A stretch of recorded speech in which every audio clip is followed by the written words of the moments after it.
అంటే సంవత్సరంలో ఏదో హ్యాపీ ఉన్నట్టు ఆ సంవత్సరం ఏదో సంతోషాన్ని ఆనందాన్ని వీళ్ళకి తీసుకొచ్చేస్తూ ఉంటుంది.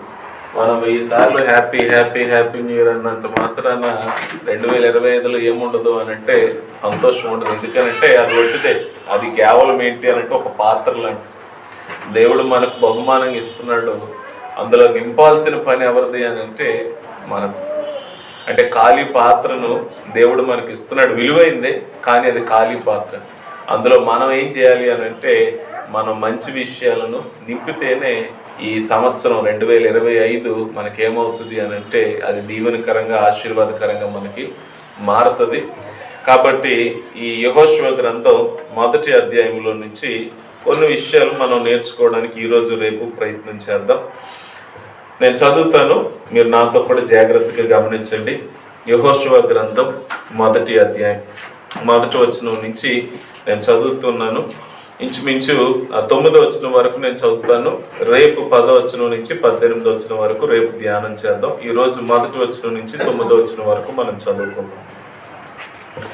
యెహోవా సేవకుడైన మోషే మృతి నొందిన తరువాత యెహోషువ నూను కుమారుడును మోషే పరిచారకుడనైన యెహోషువకు ఇలాగూ సెలవిచ్చెను. నా సేవకుడైన మోషే మృతి నొందెను, కాబట్టి నీవు లేచి నీవును ఈ జనులందరూ ఈ యోర్దాను నది దాటి నేను ఇశ్రాయేలుకి ఇచ్చుచున్న దేశమునకు వెళ్ళుడి. నేను మోషేతో చెప్పినట్లు మీరు అడుగుపెట్టు ప్రతి స్థలమును మీకు ఇచ్చుచున్నాను.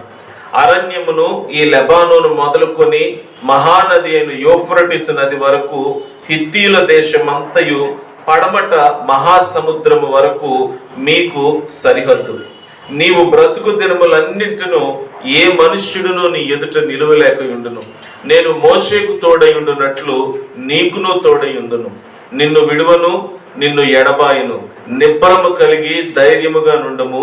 వారికిచ్చేదనని నేను వారి పితరులతో ప్రమాణము చేసిన ఈ దేశమును నిశ్చయముగా ఈ ప్రజలు స్వాధీనం చేసేదవు. అయితే నీవు నిబ్బరము కలిగి జాగ్రత్త పడి బహుధైర్యముగా నుండి నా సేవకుడైన మోషే నీకు ఆజ్ఞాపించిన ధర్మశాస్త్రం అంతటి చొప్పున చేయవలెను.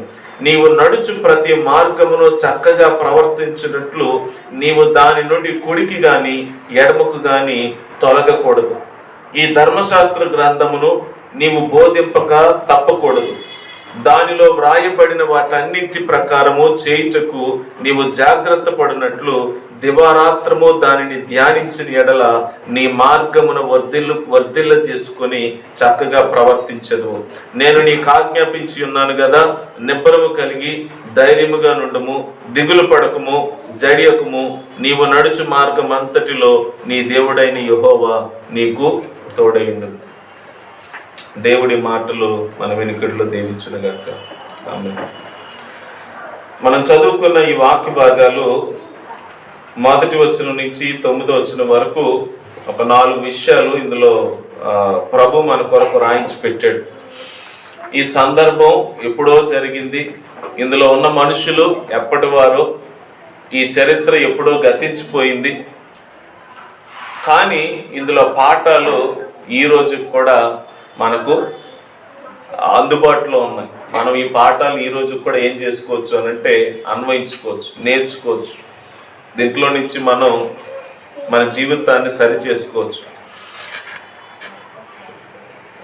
ఈ వాక్య భాగానికి నేను పెట్టుకున్న పేరు ఏంటి అని అంటే జర్నీ, ప్రయాణం. ఈ వాక్య భాగానికి నేను పెట్టుకున్న పేరు. అయితే ఈ ప్రయాణం ఎలాంటిది అని అంటే ఇది మామూలు ప్రయాణం కాదు. ఈ ప్రయాణానికి దేవుడు కొన్నింటిని యాడ్ చేశాడు. కొన్ని విషయాలు ఈ ప్రయాణానికి ఆయన కూర్చటం జరిగింది, తీయటం జరిగింది. మొట్టమొదటిగా 1వ వచనం మీరు చూస్తే ఈ ప్రయాణం ఎలాంటి ప్రయాణం అని అంటే ఇది చాలా ప్రమాదకరమైన ప్రయాణం, డేంజరస్ జర్నీ, సాడ్ జర్నీ. ఎందుకొరకు అని అంటే 1వ వచనంలో 2 సార్లు మనకు ఒక పదం కనిపిస్తుంది. ఆ పదం ఏంటి అని అంటే మృతి నొందెను, మృతి నొందెను. ఎవరు మృతి నొందెను? మోషే, the great leader of Israel. ఇజ్రాయెలైట్స్కి ఈరోజు కూడా చాలా మంది నాయకులు పుట్టారు, పోయారు. మన భారతదేశానికి మహాత్మా గాంధీ ఒక రకంగా చెప్పాలంటే జాతిపిత అంటాం కదా. ఒకవేళ ఇశ్రాయేలీలకు జాతిపిత ఎవరండి అంటే అబ్రహాం కాదు. అబ్రహాము నిజంగా మూల పురుషుడే, కానీ వాళ్ళకి జాతిపిత ఎవరనంటే వాళ్ళు ఏమంటారు అని అంటే మోషే, ద గ్రేట్ లీడర్. ఎందుకంత గ్రేట్ లీడర్ అని అంటే ఒక రకంగా చెప్పాలంటే నోట్లో నుంచి మాటలు కూడా సరిగా రావు, నత్తివాడు. అలాంటి ఆయన్ని దేవుడు ఏర్పాటు చేసుకుని అద్భుతంగా దర్శించి ఐగుప్తుకు నడిపించి ఐగుప్తులో 10 తెగుళ్లను రప్పించి విడిపించలేడు అనుకునే ఫరో చేతిలో నుంచి అద్భుతంగా విడిపించి ఎర్ర సముద్రాన్ని 2 పాయలుగా చేసి అరణ్యంలో 40 ఏండ్లు అద్భుతాలు, సూచక్రియలు, మహత్కార్యాలు, ఆకాశంలో నుంచి మన్నా, బండలో నుంచి నీళ్లు, చేదు నీళ్లను మధురంగా మార్చి వాళ్ళకి కావలసిన అద్భుతాలన్నీ, పగలు మేఘస్తంభం, రాత్రి అగ్నిస్తంభం, మనకి విషయాలన్నీ తెలుసు. అలాంటి నాయకుడు, అంత గొప్ప కార్యాలు చేసిన నాయకుడు మోషే కోల్పోవటం ఇశ్రాయేలీలకు ఎలాంటి పని అనంటే వాళ్ళ ప్రాణం పోయేంత పని. ఒక రకంగా చెప్పాలి అనంటే వాళ్ళు ఏం కోల్పోయారు అని అంటే దే లాస్ట్ దేర్ కాన్ఫిడెన్స్. ఊహించండి, ఒక ఆయన ముందుండి గొప్ప నాయకుడిగా నడిపిస్తున్నాడు, దేవుడు ఆయనతోనే మాట్లాడతాడు, దేవుడు ఆయనతోనే ఏంటి అనంటే తన చిత్తం ఏంటో బయలుపరుస్తున్నాడు, దేవుడు ఆయన ద్వారానే భోజనం పెడుతున్నాడు, దేవుడు ఆయన ద్వారానే మార్గాన్ని చూపిస్తున్నాడు, ఇటు వెళ్ళాలా అటు వెళ్ళాలా, దేవుడు ఆయన ద్వారా అద్భుతాలు, కార్యాలు, సూచకులు అన్నీ చేస్తున్నాడు. ఇప్పుడు సడన్ గా మనిషి లేడు. ఒక రకంగా చెప్పాలి అని అంటే ఇంటి పెద్ద ఉంటారు కదా, ఇందాక మా మిస్సెస్ మాట్లాడుతూ సడన్ గా మా నాన్నగారు వెళ్ళిపోయేసరికి నాకేం చేయాలో తెలియలేదని అంటే అంతే, పోషించేవాళ్ళు, నడిపించేవాళ్ళు, కాపాడేవాళ్ళు, ప్రొటెక్ట్ చేసేవాళ్ళు. మోషే వీళ్ళకన్నీ ఒక రకంగా చెప్పాలంటే వీళ్ళకి ఆత్మీయ తండ్రి మోషే. సడన్ గా మాయమైపోయాడు. మనుషులు చనిపోవాల్సిందే, మనుషులు ఎలకాలు ఉండిపోరు కదా. ఇప్పుడు ఇశ్రాయేలీల పరిస్థితి ఏంటో తెలుసంటే వాళ్ళు ఒక అరణ్యం దగ్గరకు వచ్చి వాగ్దాన భూమి చూస్తే అలా కనిపిస్తుంది. వాగ్దాన భూమి అటు ఉంది, మధ్యలో నది ఉంది, యోర్దాన్ నది ఉంది. నదికి యువతల వైపు ఇశ్రాయేలీలంతా కూడా కూర్చున్నారు. కూర్చొని ఆలోచిస్తున్నారు. ఏం ఆలోచిస్తున్నారు తెలుసా అండి? నాయకుడు మనకు లేడు, మన కొరకు పోరాడేవాడు లేడు, మనల్ని కాపాడేవాడు లేడు, మనల్ని పోషించేవాడు లేడు. ఇప్పుడు ఎలా అడుగేయాలో తెలీదు, ఎలా ముందుకు వెళ్ళాలో తెలీదు, ఏం చేయాలో కూడా తెలియని పరిస్థితుల్లో 1-2 కూర్చోలేదు అక్కడ. ఎంతమంది కూర్చున్నారో తెలుసండి? దాదాపు ఒక 20 లక్షల మంది జనాలు ఖాళీగా ఏం చేయాలో తెలియక కూర్చున్నారు. ప్రయాణం ఉంది, కానీ ప్రయాణం మొదలు పెట్టడానికి వీళ్ళ దగ్గర ఏం లేదు, నాయకత్వం లేదు, ధైర్యం లేదు, గైడెన్స్ లేదు, ప్రొటెక్షన్ లేదు. ముందుకెళ్తే వాళ్ళంతా మామూలు కాదు, 7 తెగల ప్రజలు ముందున్నారు. నిజానికి ఇది వాళ్ళ భూమే, వాగ్దాన భూమి, అబ్రహాముకు దేవుడు ఇచ్చిన వాగ్దాన భూమి. కానీ అక్కడ ఎవరున్నారంటే మీరు బైబిల్ చదివితే హివీలు, హిత్తీలు, పెరుజీలు, యబూసీలు, మోయాబీలు, అమోరీలు, 7 తెగల జాతులు. అంటే మామూలు కాదు. వాళ్ళని గూర్చి బైబిల్ గ్రంథంలో మీరు మిగతా పుస్తకాల్లో చదివితే మనుషుల చర్మాలను లిటరల్గా ఒలిచి చెప్పులు కొట్టించుకునే వాళ్ళు. లిటరల్గా సామెతకు వీళ్ళు నెరవేర్చారు. మనుషులతో ముక్కులకు కమ్మెలు వేసి, వాళ్ళ నాలుకలకు కమ్మెలు వేసి పశువులతో పని చేయించుకున్నట్టుగా మనుషులతో పని చేయించుకునేవాళ్ళు ఈ తెగ ప్రజలు. వాళ్ళకి కనికరం కానీ, జాలి కానీ, గర్భంతో ఉన్న వాళ్ళని, వాళ్ళ గర్భంలో ఉన్న పిండాన్ని లిటరల్గా చేతితో తీసి బండ కొట్టి చంపే ప్రజలు వీళ్ళు. అలాంటి ప్రజలు ముందున్నారు, అలాంటి పరిస్థితులు ముందున్నాయి. మధ్యలో ఒక నది ఉంది, మనకి మధ్యలో 1 గంట సేపు ఉన్నట్టు ఇటువైపు వీళ్ళు ఉన్నారు. అలాంటి టైంలో దేవుడు వీళ్ళతో ఏం చేస్తున్నాడు అని అంటే వీళ్ళతో మాట్లాడుతున్నాడు. ఏమని మాట్లాడుతున్నాడు అని అంటే చాలా అద్భుతంగా నాకు నచ్చిన విషయం, జర్నీ బిగిన్ విత్ ప్రాబ్లమ్స్. ఒకవేళ ఈ విషయాలు ఈరోజు మనకేంటంటే అది ఎప్పుడో చరిత్రలో జరిగిపోయింది. ఇశ్రాయేలీలు వాళ్ళు వాగ్దాన భూమికి వచ్చేసారు, ఈరోజు వాళ్ళు ఆ వాగ్దాన భూమిని స్వాతంత్రించుకున్నారు. ఇవన్నీ మనకు తెలుసానంటే మన లైఫ్లో కొత్త సంవత్సరాన్ని పక్కన పెట్టండి, ప్రతిసారి మనకు ఒక లైఫ్ ఎలా ఉంటుంది అని అంటే రేపటిలోనికి అడుగేయాలనంటే చాలాసార్లు భయం వేస్తుంది. ఎందుకు వరకు అనంటే అది పరిస్థితులను బట్టి కావచ్చు, ఉద్యోగం అను, పెళ్ళను, భవిష్యత్తు, డబ్బను, ఆరోగ్యమను, పిల్లల భవిష్యత్తును, రేపటి గురించి ఆలోచిస్తే 100 భయాలు వస్తాయి జీవితంలోని. ఎలా జయించగలం, ఎలా కదలగలం, ఎలా అడుగేయగలం? అసలు అడుగేయడానికి మన దగ్గర ఏంటంటే కావలసిన గైడెన్స్ లేదు, కావలసినంత శక్తి లేదు, సామర్థ్యం లేదు. నిజానికి చెప్పాలంటే వీళ్ళకి అప్పటి వరకు వీళ్ళకి కత్తి పట్టుకోవడం కూడా తెలియదు. వీళ్ళకి ఎవరికి 20 లక్షల మందికి వీళ్ళ పైన ఒక రాజు కూడా లేడు, మోషే తప్ప. దేవునితో మాట్లాడి దేవుడు ఏం చెప్తాడు విని చెప్పేవాడే తప్ప వీళ్ళ పైన ఒక రాజు లేడు, ఒక అధికారి లేడు. ఎలా వెళ్ళాలో ఏం చేయాలో కూడా తెలియదు. ఏమీ లేకుండా ముందుకు ఎలాగడుగు వేస్తాం? వీళ్ళే. మన జీవితంలో కొన్నిసార్లు రేపటి గురించి ఆలోచిస్తే ఎలా అనిపిస్తుంది అంటే నాకు వీళ్ళలాగే అనిపిస్తుంటుంది. ఎలా రేపటిలోనికి ఎలా వెళ్తాం?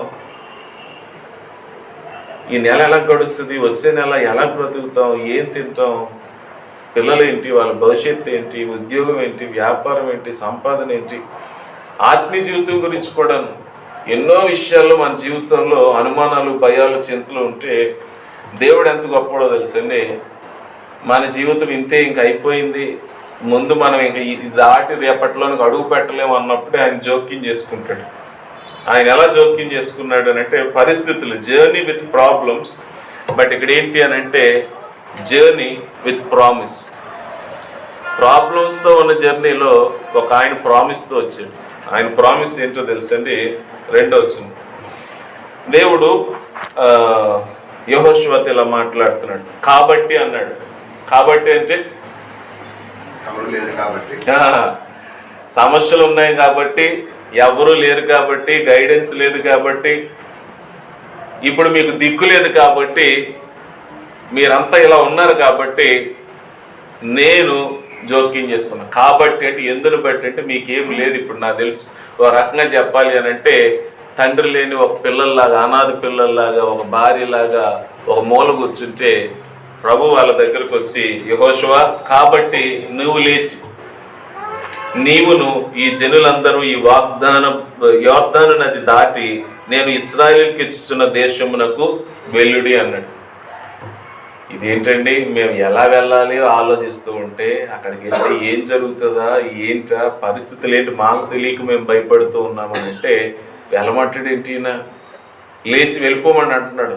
లేవండి, బయలుదేరండి, వెళ్ళిపోండి, కదలండి అని అంటున్నాడు. ఆజ్ఞాపిస్తున్నాడు ఒక రకంగా, కమాండ్ ఇస్తున్నాడు ఒక రకంగా. కానీ ఆ ఆజ్ఞ, ఆ కమాండ్ అనేది కొంచెం క్రిందకు వెళ్ళాక దాని గురించి నేను మాట్లాడతాను. బట్ చెప్పిన వెంటనే దేవుడు 3వ వచనంలో ఏమన్నాడో చూడండి.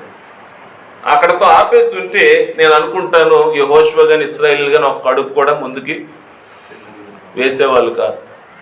ఆజ్ఞ ఇచ్చిన వెంటనే ఆ ఆజ్ఞ కంప్లీట్ కాకుండా కానీ ఆయన మరొక సెంటెన్స్ లేదా మరొక ఏంటి అని అంటే కంటిన్యూస్గా ఆయన మరొక స్టేట్మెంట్ చెప్పాడు. నేను మోషేకు చెప్పినట్లు మీరు అడుగుపెట్టు ప్రతి స్థలమును మీకు ఇచ్చుచున్నాను. అంటే ఇక్కడ చూడండి విషయం ఏంటి అని అంటే మోషేకి చెప్పింది నేనే, మోషేకి ఇస్తానన్నది నేనే, మోషేను నడిపించింది నేనే, మోషేకి చెప్పినట్లు నేను మీకు కూడా చెప్తూ ఉన్నాను. మోషేకి ఇస్తానని చెప్పినది నేను మీకు కూడా ఇస్తాను అని అంటే విషయం ఏంటంటే మన గత జీవితంలో దేవుడు ఇక్కడ వరకు ఏదైతే తీసుకొచ్చాడో అదే దేవుడు మన ముందు జీవితంలో కూడా ఆయన కార్యాలను చేస్తాడు. Same journey. మోషేకి ఎవరితోడు ఉన్నారు? మోషే గొప్పోడా అంటే వీళ్ళకి ఆ పరిస్థితుల్లో మోషే గొప్పోడు. కానీ దేవుడు అంటున్నాడు మోషేకి తోడై ఉన్నది ఎవరు? మోషేని నడిపించింది ఎవరు? మిమ్మల్ని నడిపించేది ఎవరు? చూడండి 4వ వచనంలో ఇలా అంటున్నాడు ఆయన, మీకు ఇస్తున్నానని ప్రామిస్ చేశాడు. అరణ్యమున ఈ లెబానోను మొదలుకొని మహానది అయిన యూఫ్రటీస్ నది వరకు, హిత్తీల దేశం అంతయు పడమట మహాసముద్రం వరకు మీకు సరిహద్దు. ఒక రకంగా చెప్పాలి అని అంటే యూఫ్రటీస్ అంటే ఎక్కడో తెలుసండి, ఆల్మోస్ట్ ఏంటి అని అంటే ఇప్పుడు ఒక రకంగా చెప్పాలంటే బాబిలోన్.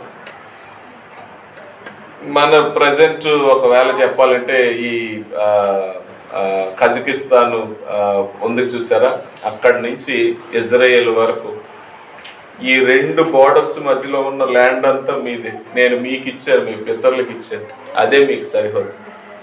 నది నుంచి సముద్రం వరకు ఇదంతా మీదే, వెళ్ళి మీరు స్వతంత్రించుకోండి అని అంటున్నాడు. 5వ వచనం. కానీ ఆయన చూడండి, మోషేకు నేను తోడై ఉన్నాను, తనకిస్తానన్న వాగ్దాన భూమిని మీకు ఇస్తాను, మీరు భయపడకండి అని చెప్పి కొలతలు కూడా చెప్పాడు. ఇప్పుడు 5వ వచనంలో ఆయన ఏమంటున్నాడు చూడండి, నీవు బ్రతుకు దినములన్నింటిను ఏ మనుష్యుడును నీ ఎదుట నిలువలేకుండును, నేను మోషేకు తోడై ఉండినట్లు నీకును తోడై ఉండును. ద ప్రామిస్ ఏంటో తెలుసండి, గాడ్ విత్ అస్. దేవుడు మనతో ఉంటాడు. ప్రయాణం ఎంత కష్టమైనా, ప్రయాణం ఎంత డిఫికల్ట్ అయినా ఆయన ప్రామిస్ ఏంటి అని అంటే ఆ ప్రయాణంలో ఆయన మనతో ఉంటాడు. ఈ మాట చాలా గట్టిగా పట్టుకోవాల్సిన విషయం అండి. చాలాసార్లు మన జీవితంలో ఈ కష్టాలు, నష్టాలు, భయాలు, బాధలు గత జీవితంలో ఉన్నాయి. ఇప్పటి వరకు దేవుడు నడిపించాడు. బట్ ముందుకు చూస్తే ఇంకా భయం వేస్తూనే ఉంటుంది. అడుగేయాలంటే, ముందుకు వెళ్ళాలంటే చింతించి చింతించి ఆలోచించి చాలాసార్లు ఏంటి అని అంటే ఒక ఆయన ఇలా అంటాడు, ఏంటంటే చింత అంటే ఏం లేదంట, రేపటి గురించి ఈరోజే భయపట్టు, రేపటి గురించి ఈరోజే భయపట్టు. వీళ్ళ పరిస్థితి ఎలాగుంటే ప్రభు వాళ్ళతో చెప్పిన సింగిల్ ప్రామిస్ ఏంటో తెలుసండి, నేను మీతో కూడా రేపు ఉంటాను. రేపు ఉంటానంటే అర్థం ఏంటి? నదిలో దిగినప్పుడు మీతో ఉంటాను, బయటకు వచ్చినప్పుడు మీతో ఉంటాను, శత్రువులతో యుద్ధం చేసేటప్పుడు నేను మీతో ఉంటాను, మిమ్మల్ని నడిపించేటప్పుడు నేను ఉంటాను, మిమ్మల్ని పోషించేటప్పుడు నేను ఉంటాను, లేదంటే మీ కాపుదల విషయంలో నేను ఉంటాను. అన్ని విషయాల్లో మరలా నేను మీకు తోడుగా ఆయన వారితో ప్రామిస్ చేస్తున్నాడు, హిజ్ ప్రెజెన్స్. ఇదే మాట ఇంచుమించు మీరు 9వ వచనంలో కూడా చూడొచ్చు. నేను నీకు ఆజ్ఞాపించి ఉన్నాను కదా, నిబ్బరం కలిగి ధైర్యముగా నుండుము, దిగులు పడకము, జడియకము, నీవు నడుచు మార్గం అంతటిలో నీ దేవుడైన యెహోవా నీకు తోడై ఉండును. ఇది మన దేవుడు మనకిస్తున్న ప్రామిస్. 2025లో మాకు ప్రామిస్ ఏంటండి అని అంటే జాగ్రత్తగా వినండి. సింగిల్ ప్రామిసెస్, అందరికీ కార్డులు అయితే లేవు, బట్ ఒక ప్రామిస్ ఉంది. ఆ ప్రామిస్ ఏంటి అని అంటే 2025 ఫేస్ చేయడం చాలా కష్టమే, అంత ఈజీ కాదు. పరిస్థితులు కూడా చాలా మారిపోతున్నాయి. సాతాను కూడా చాలా గట్టిగా పనిచేస్తున్నాడు. వాడి ఆలోచనలు, వాడి తంత్రాలు కూడా చాలా గట్టిగా పనిచేస్తున్నాయి. కష్టాలు, నష్టాలు, బాధలు మునుపటి కంటే ఇంకెక్కువ ఉండొచ్చు. ఎందుకంటే పాపం పెరిగిపోతుంది, పరిస్థితులు కూడా దారుణంగా తయారవుతున్నాయి, రాజకీయాలు కూడా అలాగే ఉన్నాయి. ఇంక బెటర్ అలాగే ఎక్స్పెక్ట్ చేస్తాం మనం. అన్నీ బాగుంటే బెటర్ ఎక్స్పెక్ట్ చేయొచ్చు. రోజు రోజుకి చుట్టూ ఉన్నవన్నీ వర్స్ట్ అయిపోతూ ఉంటే ఇంక 25లో బెస్ట్ ఏముంది. అందుకే నేను ప్రారంభించినప్పుడే చెప్పాను, 2025లో బెస్ట్ ఏమీ లేదు. 2025 ఎప్పుడు బెస్ట్ అవుతుందో తెలుసండి, ఒక విషయం మనం జ్ఞాపకం చేసుకుంటాం, ఒక ప్రామిస్ మనం జ్ఞాపకం చేసుకుంటాం. ఆ ప్రామిస్ ఏంటి అని అంటే ఆయన వాగ్దానం చేస్తున్నాడు, జడియొద్దు, బెదరొద్దు, నేను మీతో ఉన్నాను, నేను మీతో ఉంటాను. His promise. దీని గురించి నేను మనకు బాగా అర్థం కావటానికి ఏంటి అని అంటే మన ప్రభు ఎలాంటి వాడో, ఆయన కేవలం ఓల్డ్ టెస్టిమెంట్లోనే జనాలతో ఉన్నాడా, క్రొత్త నిబంధనలో కూడా ఆయన జనాలతో ఉన్నాడు అని అంటే ఒక సందర్భం నేను మీకు చూపించాలని ఇష్టపడుతున్నాను. మీలో ఎంతమందికి ఈ 2 సందర్భాలు జ్ఞాపకం ఉన్నాయో నాకు తెలియదు, కానీ జస్ట్ నేను ఈ 2 సందర్భాలు జ్ఞాపకం చేస్తాను. మార్కు సువార్త 4వ అధ్యాయం చివరి వచనాలు మీరు చదివితే, యేసుక్రీస్తు ప్రభు ఒకరోజు శిష్యులు ఆయన కూడా పడవ మీద ప్రయాణం చేసి గెరాసేనుల ప్రాంతానికి వెళ్తారు. ఎక్కడికి వెళ్తారండి? ఈ గెరాసేనుల ప్రాంతానికి వెళ్ళినప్పుడు వాళ్ళు 37వ వచనం మీరు చూస్తే 4వ అధ్యాయం 37వ వచనం 34వ పేజ్ అండి బైబిల్లో వెనక నుండి. అప్పుడు పెద్ద తుఫాను రేగి ఆయన ఉన్న దోణి మీద అలలు కొట్టినందున దోణి నిండిపోయింది. సో ఏం జరిగిందండి? తుఫాన్ వచ్చింది. తుఫాన్ వచ్చినప్పుడు ఆటోమేటిక్గా అలలు లేస్తాయి. అలలు లేస్తే ఫస్ట్ జరిగేది ఏంటి అని అంటే దోణి మొత్తం నీళ్ళతో నిండిపోయింది. నిండితే పరిస్థితి ఏంటి? ఇప్పుడు సింకింగ్ మొదలవుతుంది. సింకింగ్ అంటే మెల్లమెల్లగా మునిగిపోవడం మొదలవుతుంది. మునిగిపోతూ ఉంటే ఇక కేకలు మొదలయ్యాయి. ముందంతా బాగా ప్రయత్నం చేశారు, సర్వశక్తిలో ప్రయత్నం చేశారు తప్పించుకోవడానికి, కేకలు వేయడానికి. చుట్టూ చూసుంటారు, పెద్ద పడవలు ఏమైనా ఉన్నాయని ప్రయత్నించుంటారు. నీళ్ళు మొత్తం బయటకు తోడడానికి ప్రయత్నం చేస్తుంటారు. తోడటానికి కూడా అవకాశం లేదు. ఎందుకొరకు అంటే ఒక బకెట్ తీసేలోపు పడవంతా నిండిపోయే నీళ్ళు లోపలికి వస్తున్నాయి.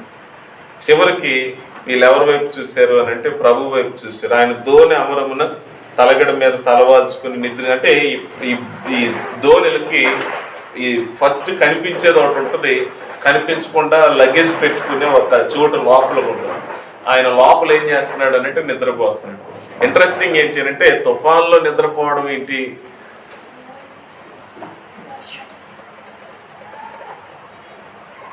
తుఫాన్ అంటే ప్రశాంతంగా నీళ్ళు లేదు, జస్ట్ ఎవరో పోసినట్టుగా పడవలోనికి వస్తుందా?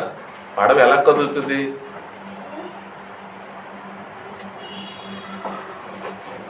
ఎంత గట్టిగా కదులుద్ది? మామూలుగా ఇలా అంటేనే మెలకు వస్తుంది. ప్రభు మరి అంత మెలకు అంత ఏంటి అని అంటే ఏమన్నా అంటే తెలివి లేకుండా పడుకున్నారు అని అంటే ప్రభు కొన్నిసార్లు మనం కష్టాలు నష్టాలు గుండా వెళ్ళినప్పుడు ఆయన కావాలని మనల్ని కొంతసేపు విడిచిపెడతాడు. ఆయన తెలియక కాదు. వీళ్ళ ప్రయత్నాలు ఏమో వీళ్ళు చేస్తున్నారు, చూద్దాం ఎంతసేపు ప్రయత్నం చేస్తారు, ఎప్పటి వరకు నన్ను పిలవరో చూద్దాం, ఎంతసేపు నా మీద ఆధారపడకుండా వీళ్ళు ఎంత కష్టపడతారో చూద్దామని ప్రభు కూడా ఏంటంటే కొన్నిసార్లు మనకు కూడా అవకాశం ఇస్తారు, కొంచెం టైం ఇస్తాడు. సరే ప్రయత్నం చేయండి. అన్ని ప్రయత్నాలు అయిపోయి ఇప్పుడు ఎవరి వైపు తిరిగారు? ప్రభా నీకు చింత లేదా అని అప్పుడు ప్రభు మీదకి వచ్చి కంప్లైంట్. అంటే అన్ని ప్రయత్నాలు అయిపోయి అంతా అయిపోయింది, ఇంకెవరు దిక్కు లేదు, చావు తప్ప. ముందు పరిస్థితి ఏంటి అంటే నెక్స్ట్ ఇంకొద్ది క్షణాలు, ఇంకొక నిమిషాల్లో మొత్తం మునిగిపోద్ది నడి సముద్రంలో, మనం అందరం జావాల్సిందే. అప్పుడు ప్రభు వైపు తిరిగి ప్రభు మా మీద నీకు చింత లేదు. ప్రభు లేచాడు. మనందరికీ తెలుసు 38 వచనంలో ఆయన లేచి 39 వచనంలో ఇలా అంటాడు, నిశ్శబ్దమై ఊరకుండమని సముద్రముతో చెప్పగా గాలి అణిగి. ఒక రకంగా చెప్పాలి అని అంటే ఆయన లేచి సముద్రాన్ని చూసి ఏమన్నాడు అని అంటే నిశ్శబ్దమై ఊరకుండం అని అంటే నోర్మోయ్ అన్నాడు ఆయన అంతే. లేదా నేను సైలెంట్గా ఉండము అని అంటే అంత సైలెంట్గా అయిపోయింది. వాళ్ళ తర్వాత అన్న మాట మన అందరికీ తెలిసి ఏంటంటే ఈయన ఎట్టివాడో గాలి సముద్రం కూడా ఈయనకు. ఇక్కడ మేము మీకు ఒక విషయాన్ని నేను మీకు చెప్పాలనుకున్నాను. అదేంటి అని అంటే అలాంటి పరిస్థితుల్లో వాళ్ళు రక్షించబడ్డారు అని అంటే వాళ్ళతో ఎవరున్నారు అని అంటే ప్రభు వారితో కూడా ఉన్నాడు. జీవితంలో కష్టాలు నష్టాలు రావు, ఇబ్బందులు ఇరుకులు రావు. 2025 అంతా బాగుంటుంది అని అంటే మనకు ఆల్రెడీ తెలుసు 2025లో ఏముందో. ఎందుకంటే ఈరోజు మన పరిస్థితుల్లో నుంచి మనం చూస్తే 2025 ఎంత భయంకరమైందో మనకు ఆల్రెడీ తెలుసు. అందులో ఉన్న కష్టాలు, అందులో ఉన్న బాధలు, అందులో ఉన్న ఛాలెంజెస్ అన్నీ మనకి ఇప్పుడే తెలుసు. మరి అన్నీ తెలిసినా మనం అడుగు పెడుతున్నాం అని అంటే ఏ ధైర్యంతో అడుగు పెడుతున్నాం అని అంటే ఆయన మనతో కూడా ఉన్నాడు. ప్రభు మనతో ఉన్నప్పుడు ఆయన మన ఛాలెంజెస్ అన్నింటిలో ఆయన నడిపించగలడు, తప్పించగలడు, పోషించగలడు, విడిపించగలడు. ఎందుకంటే ఆయన మనకు తోడుగా ఉండే దేవుడు, విడిచిపెట్టేవాడు ఆయన కాదు. ఇంకొక ఇన్సిడెంట్ మీకు చూపిస్తాను. ఇంచుమించు మత్తయి సువార్త 14వ అధ్యాయంలో ఇలాంటిది ఇంకొక ఇన్సిడెంట్ జరిగింది. ఇది కొంచెం డిఫరెంట్. 22 వచనం నుంచి ఎవరైనా చదువుతారా? 14వ ధోనికి తనకంటే ముందు అతనికి వెలువలని ఆయన వారు బలవం చేసెను. ఆయన జనసమూహం పంపేసి ప్రార్థన చేయడానికి ఏకాంతం కొండపై ఎక్కిపోయి సాయంకాలం అయినప్పుడు ఒంటరిగా ఉండెను. అప్పుడు ఆయన దూరం ధరికి దూరంగా ఉండగా గాలి ఎదురైనందున అలల వలన కొట్టబడుచుండెను. రాత్రి 4 జామున ఆయన సముద్రం మీద నడుచు వరద వచ్చెను. ఆయన సముద్రం మీద నడుచు చూసి తొందరపడి పోతమని చెప్పుకొని భయం చేత కేకలు వేసిరి. వెంటనే యేసు ధైర్యం తెచ్చుకోనండి, నేనే, భయపడని వారు చెప్పగా. చాలండి. ఈ ఇన్సిడెంట్ ఏంటి అంటే ఇది రెండోసారి. ఒకసారి ప్రభు వారితో ఉన్నాడు, ఇంకొకసారి ప్రభు వారితో లేడు. ప్రభు అందరినీ పంపించేశాడు. వీళ్ళని కూడా ఏమన్నాడు, మీరు కూడా వెళ్ళండి అన్నారు. వీళ్ళు కూడా దోణెక్కి ప్రయాణం చేస్తున్నారు. మరలా ఏమొచ్చింది అంటే తుఫాన్ వచ్చింది. మొన్నటిసారి అయితే లాస్ట్ టైం అయితే ప్రభు పక్కనే ఉన్నాడు. ప్రభు చింతలేదు అనగానే నిద్ర లేచి సహాయం చేశాడు. మరి ఇప్పుడు ప్రభు ఎక్కడ లేడు? పడవలో లేడు. వీళ్ళు ఎంత తక్కువ అంచనా వేశారంటే ప్రభుని, పక్కన లేడు కదని ప్రభు ప్రార్థన చేయడం మానేశారు. మీరు చూసారు, అసలు ప్రభు అని ఒక మాట కూడా పలకలేదు. ఇంకా ఏమో నడుస్తున్నారు మరి వీళ్ళు అరుపంతా. 14 వచ్చిన చోటు వీళ్ళు ఏం చేస్తున్నారంటే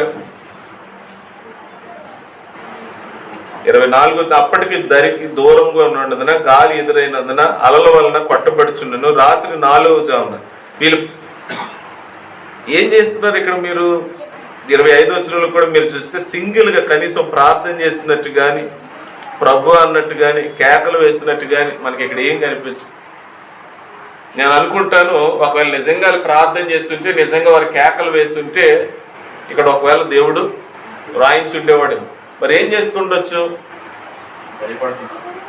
భయం, ఆందోళన, చింత. నేను అనుకుంటాను చావుకు కూడా తెగించుంటారు. ఇంకేం చేస్తాం? చూడడానికి ఎవరు లేరు పక్కన, ప్రభు కూడా.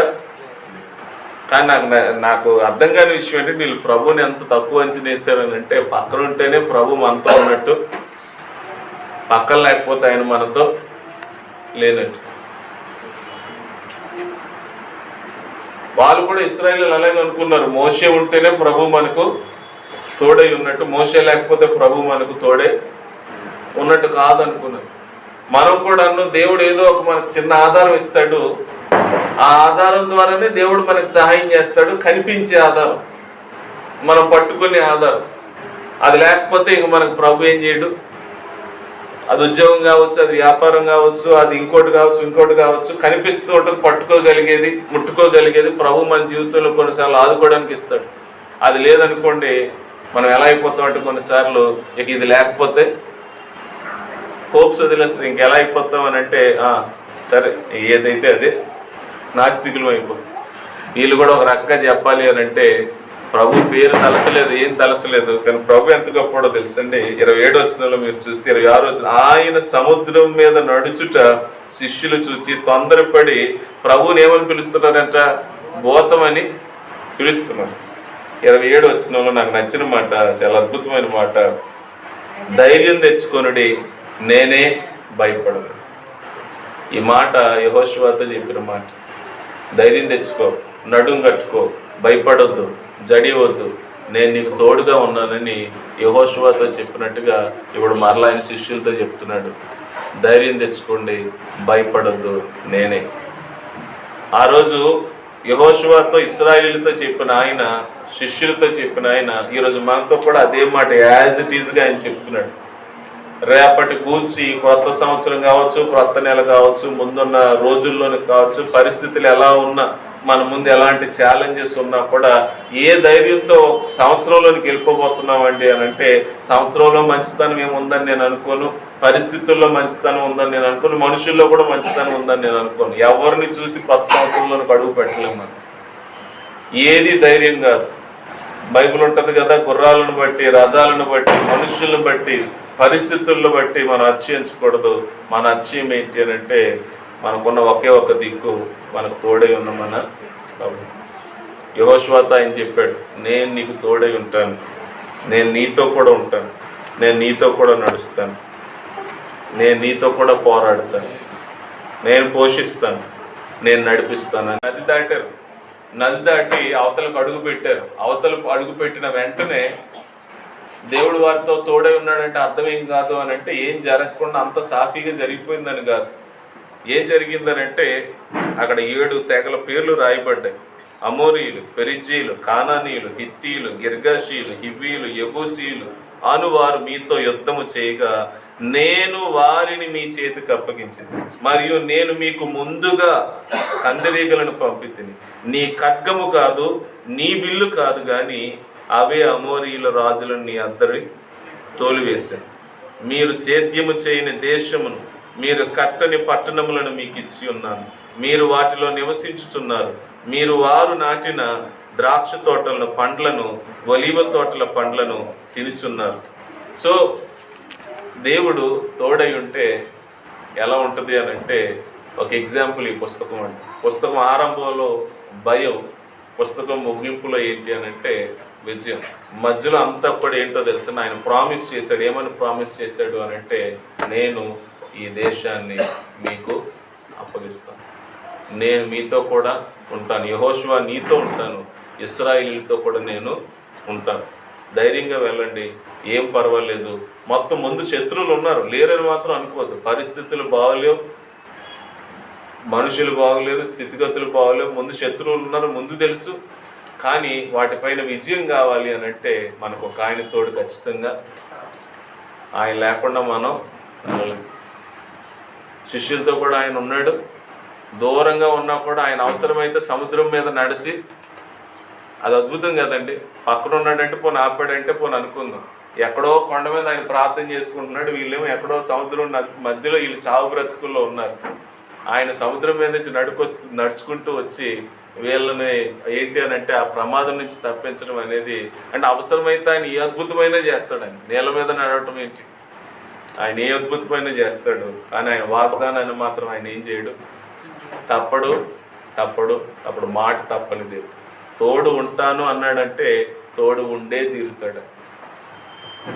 పక్కనున్నా పక్కన లేకపోయినా, ఒక వ్యక్తి ద్వారా అయినా, డైరెక్ట్గా ఆయన అయినా సరే, ఆయన మన జీవితంలో ఖచ్చితంగా కార్యాలను చేస్తాడు.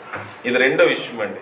యెహోషువకు దేవుడు ఈ జర్నీలో ఆయనకు నేర్పించిన రెండో విషయం. మొదటిది ఏంటంటే జర్నీ విత్ ప్రాబ్లమ్స్ అయితే, రెండోది ఏంటి అని అంటే జర్నీ విత్ ప్రామిస్. ఆయన ఉంటానన్నాడు, ఉన్నాడు. కానీ మూడవది ఏంటి అని అంటే ప్రికాషన్స్ కూడా, జర్నీ విత్ ప్రికాషన్స్. అయితే కొన్ని ఆయన ఏమి ఇచ్చాడు అని అంటే కొన్ని సూచనలు కూడా ఆయన ఇచ్చారు. అంటే డాక్టర్లు పేషెంట్స్కి ఏమి ఇస్తూ ఉంటారంటే ప్రికాషన్స్ ఇస్తూ ఉంటారు కదా, కొంచెం సూచనలు ఇస్తారు కదా. ఆయన కూడా కొన్ని సూచనలు ఇచ్చారు. ఏంటి ఆ సూచనలో మనం చూద్దాం. చూడండి 5వ వచనంలో ఆయన ఇలా అంటాడు, మోషేకు తోడై ఉండునట్లు నీకును తోడై ఉండును, నిన్ను విడువను, నిన్ను ఎడబాయను, నిబ్బరము కలిగి ధైర్యముగా నుండము, వారికి ఇచ్చేదనని నేను వారి పితరులతో ప్రమాణం చేసిన ఈ దేశంలో నిశ్చయముగా నీవు ఈ ప్రజలకు స్వాధీనము చేసేదు. సో ప్రభు ఆయనకి ఇచ్చిన సూచన ఏంటి అని అంటే నిబ్బరము కలిగి ధైర్యముగా ఉండు, భయపడొద్దు, జడియో దించిమించి. ఇంత తర్వాత మీరు చూస్తే 9వ వచనంలో కూడా ఆయన మరలా అదే ఆజ్ఞాపిస్తున్నాడు. నేను నీకు ఆజ్ఞాపించి ఉన్నాను కదా, నిబ్బరము కలిగి ధైర్యముగా నుండు, దిగులు పడొద్దు, జడియొద్దు. సో ఫస్ట్ ప్రికాషన్ ఏంటి అని అంటే భయపడొద్దు, దిగులు పడొద్దు, జడియొద్దు, బెరకొద్దు. ఎందుకు భయపడాలి, ఎందుకు దిగులు పడాలి, ఎందుకు జడియాలి అంటే ముందు అలాంటి ప్రమాదం ఉంది కాబట్టి, ముందు అలాంటి సమస్య ఉంది కాబట్టి. వాగ్దానం ఉంది కానీ భయం కూడా ఉంటుంది. వాగ్దానం ఉన్నంత మాత్రాన భయం లేకుండా ఉంటుందా? ఎందుకంటే ముందు అలాంటి సమస్యలు ఉన్నప్పుడు భయం లేకుండా ఎలా ఉంటుంది? బట్ భయపడుతున్నామంటే అర్థమేంటి? నేను ఎప్పుడు చెప్తూ ఉంటాను, కొత్త సంవత్సరం అనే కదా, నేను ఎప్పుడు చెప్తుంటాను, మనం భయపడుతున్నాం. దేనికి భయపడుతున్నాం అనంటే మనుష్యులకు భయపడుతున్నాం అనంటే, పరిస్థితులకు భయపడుతున్నాం అనంటే, వ్యక్తులకు లేదా విషయాలకు భయపడుతున్నాం అనంటే దాని అర్థం ఏంటి అనంటే మనం దేవునికి భయపడట్లేదు. రెండోది ఏంటి అనంటే దేవుని మీద మనం ఉంచాల్సినంత నమ్మకం, విశ్వాసం మనం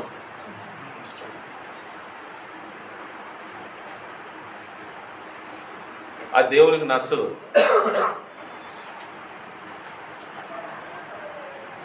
కాన్ఫిడెన్స్, దేవుని పైన ఒక వ్యక్తికి ధైర్యం, దేవుని పైన ఒక వ్యక్తికి భరోసా ఉండటం దేవునికి చాలా ఇష్టమైన పని.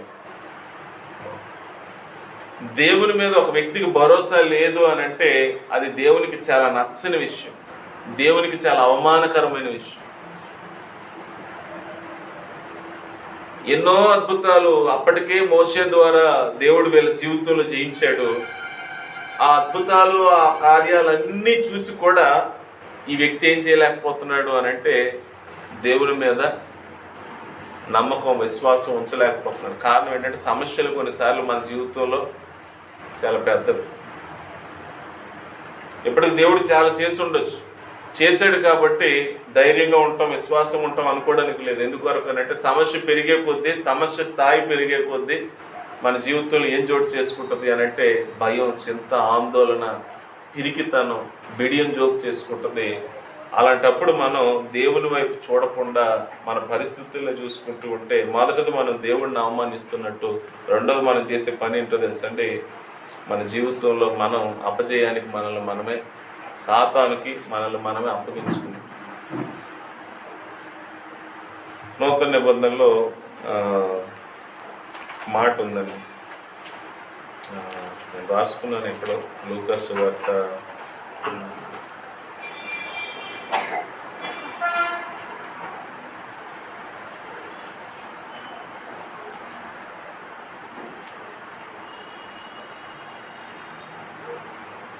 12వ అధ్యాయం 4 నుంచి 7 వచనాలు చదువుతారా?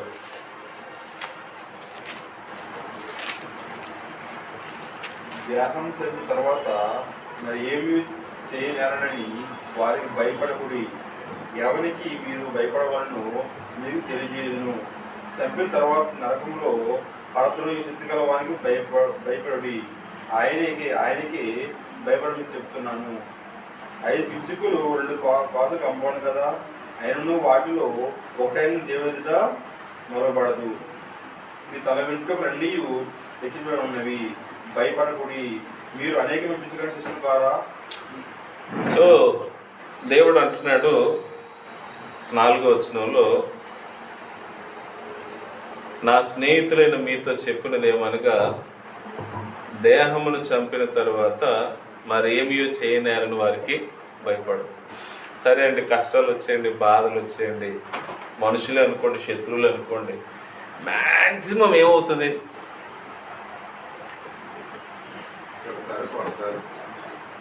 సమస్యలే అనుకోండి, మనుషులుగా సమస్యలు అనుకోండి, మ్యాక్సిమం ఏమవుతుంది?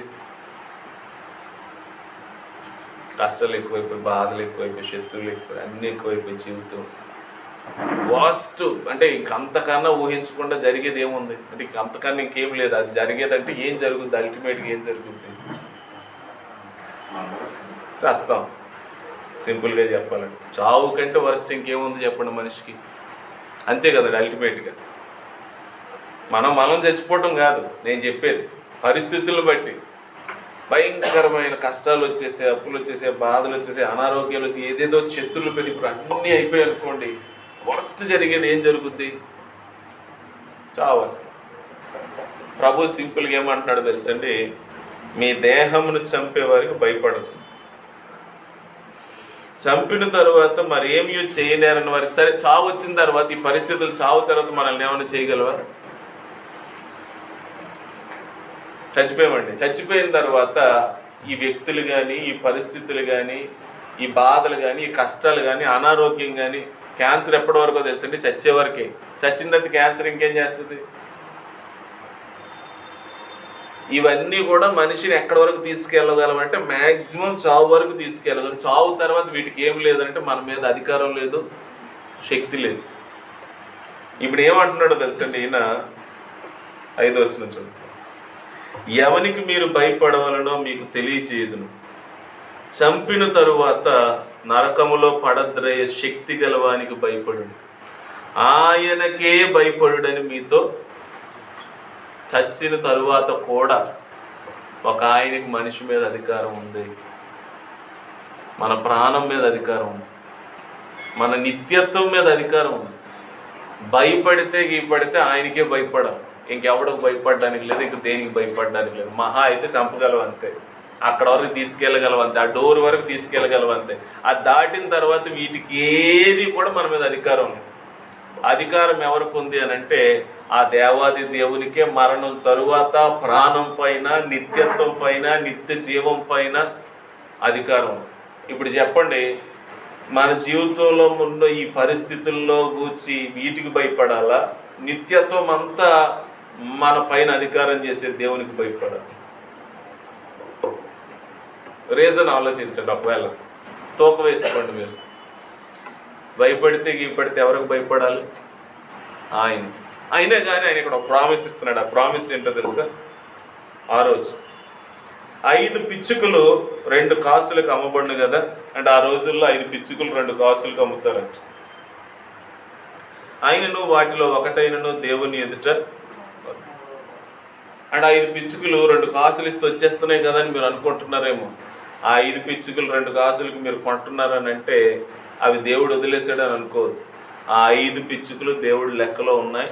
వాటికి కూడా దేవుడు వాటిని అనుమతిస్తేనే అవి మీ చేతుల్లోనికి వస్తున్నాయి, లేదంటే అవి మీ చేతుల్లోనికి రావు. అవి ఎంత ఉంటాయి? ఎంతే ఉంటుంది పిచ్చుక. వాటిని కూడా దేవుడు లెక్క పెట్టాడు. వాటిని కూడా దేవుడు అనుమతిస్తేనే మీ చేతికి వచ్చే ఆ ప్రాణం కూడా, లేదంటే వాటి చిన్న ప్రాణమే ఏమీ కాదు. వాటి ప్రాణాన్ని కూడా దేవుడు తన ఆధీనంలో ఉంచుకున్నాడు. మీరు కొంటే మీ చేతికి వచ్చేవి, దేవుడు అనుమతిస్తేనే అవన్నీ మీ చేతికి వస్తున్నాయి. తర్వాత ఏమంటున్నాడు చూడండి, మీ తల వెంట్రుకలన్నీ లెక్కింపబడి ఉన్నవి, భయపడకూడదు. ఇదేం లాజిక్కో తెలుసండి. మీరు ప్రాణం వరకు మీరు కష్టాలు బాధలు ఎన్నో ఆలోచిస్తున్నారు కదా, అసలు మీ తలలో ఎన్ని వెంట్రుకలు ఉన్నాయో మీకు తెలుసా? వాటిని కూడా ఆయన లెక్క పెడుతున్నాడు. మనకు వీటిని గురించి చింత లేదేమో, కానీ ఆయనకు వీటి గురించి కూడా చింత ఉంది. ఆయనకి ఆ మాటకు అర్థం అదే. మీ తల వెంట్రుకలన్నీ ఆయన లెక్క పెట్టాడంటే మీకు ఎన్ని వెంట్రుకలు ఉన్నాయో ఆయనకు తెలుసు. అందులో ఎన్ని తెల్లగా ఉన్నాయో తెలుసు, ఎన్ని నల్లగా ఉన్నాయో తెలుసు, ఎన్ని పోతున్నాయో తెలుసు, ఎన్ని ఉంటాయో కూడా ఆయనకు తెలుసు. ఎందుకొరకు అంటే ఆయనకి మనం అంటే అంత శ్రద్ధ, అంత పట్టింపు. ఆయనకి పట్టించుకోకుండా గాలికి వదిలేసేవాడు కాదు. కాబట్టి ఆయన ఇచ్చిన ఆజ్ఞ ఏంటో తెలుసండి. ఇక్కడ కూడా నన్ను భయపడకుడి, ఆయనకే భయపడుడి, భయపడకుడి. 6వ వచనంలో మరలా అంటున్నాడు భయపడకుడి. 7వ వచనంలో అంటున్నాడు లెక్కింపబడి ఉన్నవి, భయపడకుడి. మీరు అనేకమైన పిచ్చుకల కంటే శ్రేష్ఠులు కారా? శ్రేష్ఠులే కదా. యెహోషువతో చెప్పిన మాటే ఈరోజు ప్రభు మనతో కూడా చెప్తున్నాడు. ప్రికాషన్స్ ఏంటి? ప్రికాషన్స్ అంటే 2 minutes ఉంది న్యూ ఇయర్కి. వెళ్ళే ముందు ఆయన చెప్తున్నాడు, ఓల్డ్ టెస్టిమెంట్లో ఈ ఆజ్ఞ ఎన్నోసార్లు ఇచ్చాడండి. అబ్రహాముతో దేవుడు భయపడొద్దని చెప్పాడు. ఇస్సాకు బావులు తవ్విస్తూ ఉంటే శత్రువులు అందరూ వచ్చి ఆయన భయపెట్టడానికి చూస్తే దేవుడు ఆయనకు ప్రత్యక్షమై అంటాడు భయపడొద్దు అంటాడు. యాకోబు ఒంటరిగా ఉంటాడు ఎబ్బేతు రేవు దగ్గర. అన్న చంపేస్తాడేమో, ఏం చేస్తారో, నా కుటుంబం ఏమైపోద్దో, పిల్లలు ఏమైపోతారో అని అందరినీ ముందు పంపిస్తే దేవుడు ప్రత్యక్షమై అంటాడు యాకోబుతో కూడా అదే మాట అన్నాడు, భయపడొద్దు అన్నాడు. యోసేపు ఏమో ఐగుప్తులోనికి అమ్మేస్తే ఎవరు నాకు లేరు, బానిసని అనుకుంటే ఆయనతో దేవుడు అన్నాడు భయపడొద్దు అన్నాడు. దావీదుతో దేవుడు భయపడొద్దు అన్నాడు. సొలొమోను ఒంటరివాడిని, చిన్న పిల్లోడిని నేను ఎలా ఈ సింహాసనాన్ని చూస్తానంటే కాంటాక్ట్స్ వేరు కావచ్చు, పరిస్థితులు వేరు కావచ్చు, వ్యక్తులు వేరు కావచ్చు, సమస్యలు వేరు కావచ్చు, కానీ దేవుడు డైలాగ్ మార్చలా. ఆయన డైలాగ్ ఏంటో తెలుసండి, భయపడు.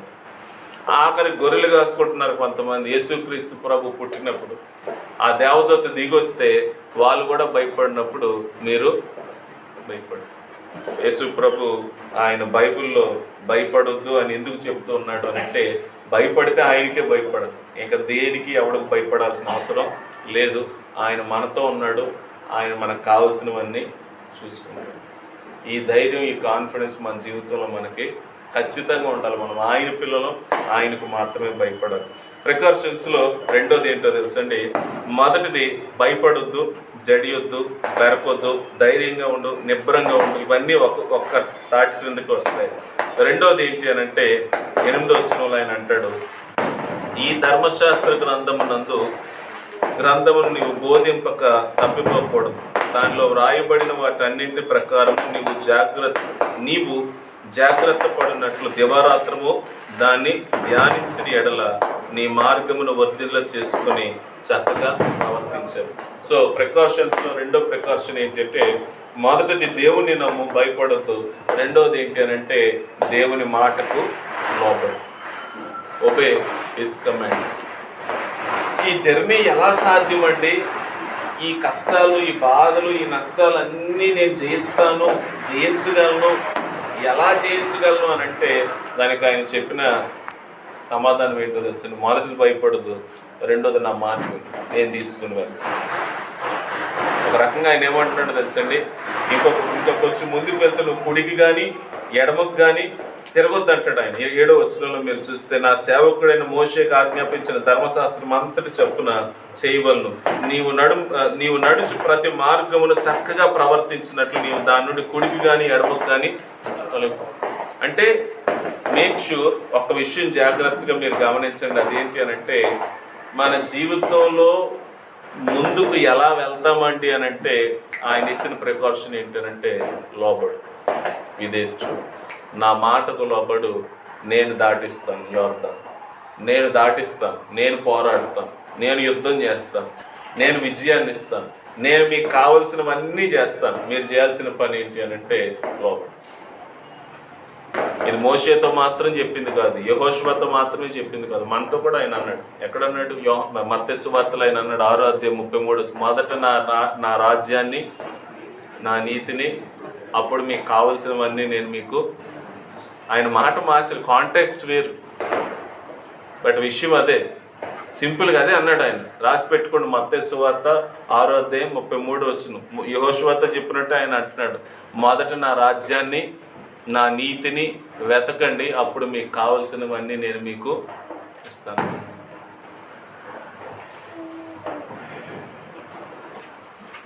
నాలుగో మాట, ఈ మాట చెప్పి నేను ముగిస్తాను.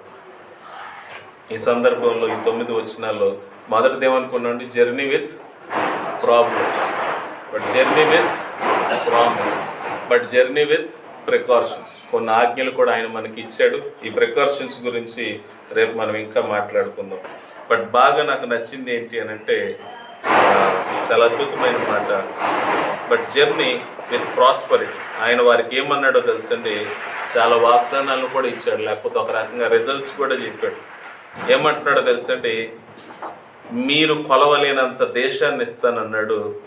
రెండవది ఏంటి అని అంటే విజయాన్ని ఇస్తానన్నాడు, పోషణ ఇస్తానన్నాడు. నేను ఆ వచనాలన్నీ చూపించలేను, అందుకనే 24వ అధ్యాయం దగ్గరకు కూడా మనం వెళ్ళినప్పుడు ఆయన ఏమంటాడో తెలుసండి, పాలు తేనెలు ప్రవహించే దేశాన్ని. వారు పంటలు వేయకుండానే పంటలు తిన్నారు, ఇల్లు కట్టకుండానే ఇళ్లలో ఉన్నారు. అంటే వారు కష్టపడకుండానే ఏం పొందుకున్నారు అని అంటే అద్భుతమైన లాభాన్ని పొందుకున్నారు. ఎందుకనంటే జర్నీ విత్ ప్రావిడెన్స్, బెనిఫిట్. ఈ దేవుని మాటకు లోబడితే ఎప్పుడూ కూడా నష్టపోయే అవకాశం లేదు, నష్టపోయే అవకాశం లేదు. ఈ దేవుణ్ణి నమ్ముకుంటే, ఆయన నమ్మి మనం అడుగు ముందుకు వేస్తే ఆయన ఖచ్చితంగా మన జీవితంలో చేయాల్సిన కార్యాలన్నీ ఆయన మనకు చేస్తాడు. ఏ మేలు ఆయన మనకు కొదువ చేయడు. అది మనకు విజయం అవసరమైనప్పుడు విజయాన్ని ఇస్తాడు, తోడు అవసరమైనప్పుడు తోడునిస్తాడు, పోషణ అవసరమైనప్పుడు పోషణ ఇస్తాడు. ఏదైనా సరే ఆయన సమస్తాన్ని సమకూడి మన కొరకు జరిగిస్తాడు. కాబట్టి ఈ 2025వ సంవత్సరంలోకి అడుగు పెట్టాం. మరలా చెప్తున్నాను, there is nothing special in 2025. సంవత్సరంలో ఏమీ లేదు, ముందు సంవత్సరంలాగా ఇందులో అన్నీ ఉన్నాయి, పరిస్థితులు కూడా అలాగే ఉన్నాయి, కష్ట నష్టాలు అలాగే ఉన్నాయి, అన్నీ ఉన్నాయి. బట్ ఇక్కడ మారాల్సింది ఏంటి అని అంటే మనం మారాలి, మనం దేవునితో నడిచే విధానం మారాలి. అది మారితే ఆటోమేటిక్గా 2025 మన జీవితంలో గొప్ప దీవెనకరంగా ఆశీర్వాదకరంగా ఉంటుంది. సమస్యలు ఉన్నాయి, బట్ దేవుని సన్నిధి కూడా మనతో ప్రామిస్ ఉంది. గుర్తుపెట్టుకోనండి, ఆయన ఆజ్ఞలు కూడా మనం భయపడదు, దిగులు పడదు, జడియొద్దు, బెదరొద్దు. ప్రభువు అన్న మాట ఏంటో తెలుసండి, భయపడకుడి నేనే. మత్తయి సువార్తలో ఆయన ఏమన్నాడు శిష్యులతో? భయపడకుడి నేనే. నేనే అనే మాట ఎంత పవర్ఫుల్ మాట తెలుసండి. ఓల్డ్ టెస్టిమెంట్లో ఎవరు ఎప్పుడు భయపడినా నేనే నేనే అని పలికిన ఆయనే మరలా ఏమంటున్నాడు అన్నట్టు నేనే. అందుకే యేసుక్రీస్తు ప్రభు వెళ్ళిపోతూ కూడా ఆయన చెప్పిన మాట ఏంటో తెలుసండి, ఇదిగో యుగ సమాప్తి వరకు సదాకాలం నేను మీతో కూడా ఉన్నాను అన్నాడు ఆయన. ఉంటాను అనలేదు ఆయన. యుగ సమాప్తి వరకు అంటే ఈ యుగం ముగిసిపోయే వరకు, ఈ కాలం ముగిసిపోయే వరకు, అది సమాప్తం అయిపోయే వరకు నేను మీతో కూడా ఉన్నాను అన్నాడు. ఆయన మనతో ఈరోజు ఉన్నాడు. భయపడాల్సిన అవసరం లేదు, చింతపడాల్సిన అవసరం లేదు. ఆయన నమ్మి ఆయనకు లోబడి ఆయన మాటకు విధేయత చూపితే చాలు. అల్టిమేట్గా అదేనండి, లోబడి దేవునికి లోబడండి, దేవునికి భయపడండి. ఆయన మనకు కావలసినవన్నీ ఆయన సహాయాన్ని సమకూరుస్తుంది. దేవునికి భయపడకుండా, దేవునికి లోపడకుండా మన జీవితంలో సక్సెస్ అనేది చూడండి. ఆయన మాటకు లోబడితే అద్భుతాలు చూస్తాం. దానియేలు ఏం చేశాడు? చరిత్ర తిరగరాశాడు. చక్రవర్తులను కూడా వాళ్ళ శాసనాలను కూడా కొట్టివేశాడు. ఒక రకంగా చెప్పాలంటే మహా చక్రవర్తులు సిగ్గుపరిచాడు. ఏంటి అంత పెద్ద యుద్ధం చేశాడో కత్తి పట్టుకోలేదు ఆయన జీవితం. దానియేలు అంటున్నాను, చేసిన పని ఏంటో తెలుసండి, దేవుని మాట కుడి ఎడమకు తొట్టరెళ్ళకుండా దేవుని మాటకు లోబడ్డాడు. మనం చేసే పని ఎలా ఉంటుందో తెలుసండి, దేవునికి లోబడటం తప్ప అన్నీ చేస్తాం. యుద్ధాలు, పోరాటాలు అన్నీ చేస్తాం, ఆయన మాటకు మాత్రం మనం లోబడం. అందుకే విజయాలు చూడడం, అందుకే పోషణ చూడడం, అందుకే మన జీవితంలో మనం చాలా కోల్పోతున్నాం. బట్ మనం చేయాల్సిన అల్టిమేట్ పని ఏంటంటే భయపడొద్దు, బెదరొద్దు, దేవునికి లోబడండి. ఆయన మన జీవితంలో ఈ 2025 సంవత్సరం చాలా దీవెనకరంగా, ఆశీర్వాదకరంగా ఆయన మనకు చేస్తాడు. ప్రార్థన చేసుకుందాం. అందరికీ happy new year. Happy new year అని అంటే సంవత్సరంలో హ్యాపీ కాదు, ప్రభువులో మనకి హ్యాపీ న్యూ ఇయర్. అలాగనే తమ్ముడు సురేష్కి హ్యాపీ బర్త్డే.